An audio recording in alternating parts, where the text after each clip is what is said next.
Hello everyone, কেমন আছো তোমরা? আশা করছি ভালো আছো। আর আমি চলে এলাম একটা নতুন ভিডিও নিয়ে। আমরা গেছিলাম তারকেশ্বর, পোস্ট অফিস বন্ধ ছিল, তার জন্য ওই পম্পা বলল চল ছুটি নিয়ে ঘুরে আসি। তো এই দিনই হচ্ছে পম্পা, আমরা বাবার কাছে গেছিলাম পুজো দিতে। তো ওখান থেকে জল টল ঢেলে চলে এলাম হাওড়া থেকে এখানে বলল চল কিছু একটা খেয়ে নিই, এখানে নিরামিষ পাওয়া যায়। তো এই যে নিরামিষ আইটেমগুলো অনেক রকম দিয়েছিল, তার সঙ্গে ভাতও দিয়েছে, রুটিও দিয়েছে। তো আমরা এখানে খাওয়া দাওয়া শেষ করে চলে গেলাম গঙ্গার ঘাটে, বাবুঘাটে আর কি। তো আমি জানি তোমরা সবাই গেছো, কিন্তু আমি কোনো দিনও যাইনি। সত্যি কথা বলতে আমি এই প্রথমবার গেলাম।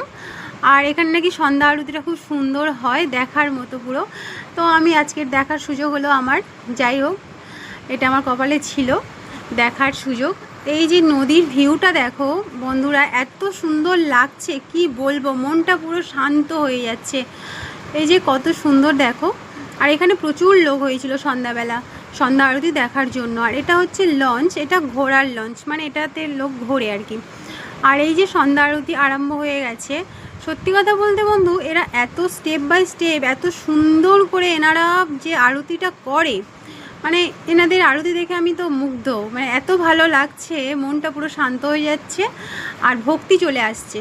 আর এই যে এটা কি বলতে পারবো না, লঞ্চ না জাহাজ, এত সুন্দর সাজিয়েছে। আর এর প্রতিচ্ছবিটা যে জলে পড়ছে পুরো সুন্দর, মানে এত সুন্দর লাগছে কি বলবো। দেখা হচ্ছে পরের ভিডিওতে। Bye bye.